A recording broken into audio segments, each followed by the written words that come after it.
فاكر إن الذكاء الاصطناعي للخير بس؟ في ناس استخدمته عشان تختفي جرائمها. خليني اخدك لعمق الجحر بتاع السفاح ده ونكشف المستور عن اللي يخلي عقلك يلف. ركز معايا في التفاصيل اللي ما اتقالتش في الاخبار عشان الحكايه دي فيها سم في العسل.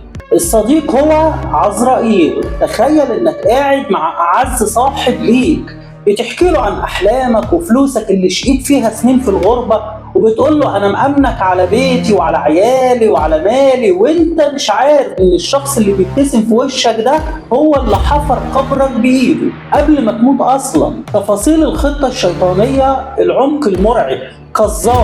قذافي ده هو سفاح الجيزه، بس النهارده هقول لكم حاجات ما اتقالتش قبل كده. قذافي سفاح الجيزه ما كانش مجرد قاتل، ده كان مهندس ارواح. لما المهندس رضا صاحب عمره رجع من السعودية عشان يصفي حساباته، قذافي استقبله بالأحضان، عزمه على أكلة سمك في شقة بولاق الدكرور. المفاجأة الأولى، قذافي ما كانش حاطط سم بيموت فورا، ده حط مادة مخدرة تشل حركته عشان يفضل رضا شايف قذافي وهو بيبني القبر بتاعه جوه الأوضة. تخيل الرعب، إنك تكون مشلول وبكامل وعيك وشايف صاحبك انتيمك بيبني حيطه سد عليك وانت حي. لعبه المرايه، انتحال شخصيه. بعد ما خلص على رضا، قذافي عمل اغرب حاجه ممكن تتخيلها. ما خدش الفلوس وهرب، لا، ده لبس شخصيه رضا. بدأ يروح المصالح الحكوميه ببطاقه رضا وقلد امضته، راح البنك وسحب الفلوس بصفة المهندس رضا. والأغرب إنه كان بيبعت رسائل لأهل رضا من تليفونه بيقول لهم أنا اتقبض عليا في مظاهرة سياسية هناك يعني، ومحدش يدور ورايا عشان خايف عليكم. الخدعة بقى إن أهل رضا فضلوا 5 سنين فاكرين ابنهم مرمي في السجن بره، وهو في الحقيقة كان بلاط تحت رجلين صاحبه نادين العروسة اللي اختفت في ديب فريزر.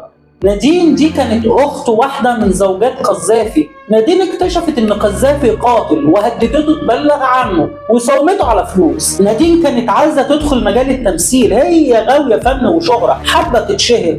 قذافي ضحك عليها وقال لها خليكي نجمة، واستدرجها وقتلها.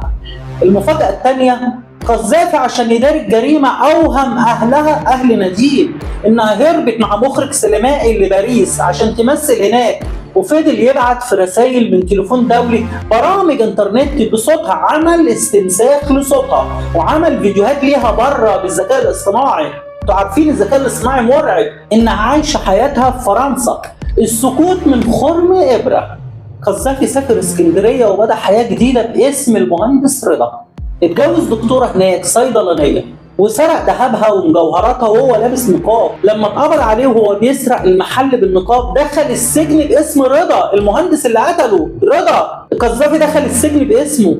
المفاجأة الكبرى وهي دي قنبلة الحكاية، أهل المهندس رضا اللي هو رضا الحقيقي بالصدفة اكتشفوا إن ابنهم اللي فاكرينه مسجون سياسي بره محبوس في قضية سرقة في اسكندرية. راحوا يزوروه في السجن وهم ملهوفين هيشوفوا ابنهم. دخلت عليهم الصدمة، ما كانش رضا ابنهم، كان قذافي صاحبه. في اللحظة دي خيوط اللعبة كلها اتكعبلت في بعض، وقذافي اعترف بمقبرة بولاق الدكرور، وبدأت الجثث تطلع واحدة ورا التانية من تحت البلاط. النهاية، الشيطان في ثوب إنسان. قذافي ما كانش عنده سوابق ولا ملامح إجرامية، ده كان شخص هادي جدا مثقف ولسانه حلو. ده اللي بيخلي الجريمة دي الأغرب، لأنها بتقول لنا إن القاتل المتسلسل ده مش لازم يكون شكله بلطجي يعني ولا متعور في وشه. سؤال للجمهور، بعد ما عرفت ان قذافي فضل يمثل دور صاحبه المهندس لمدة 5 سنين من غير ما حد يشك فيه، هل هتعتقد ان التمثيل والذكاء الاجتماعي والذكاء الاصطناعي ممكن يغطي على ابشع الجرائم للابد، ولا لازم غلطة تافهة زي سرقة محل الدهب هي اللي تهد المعبد كله؟ سيب لنا رأيك في التعليقات واستنونا الفيديو الجاي، جريمة قتل جامدة جدا. اشترك في الصفحة.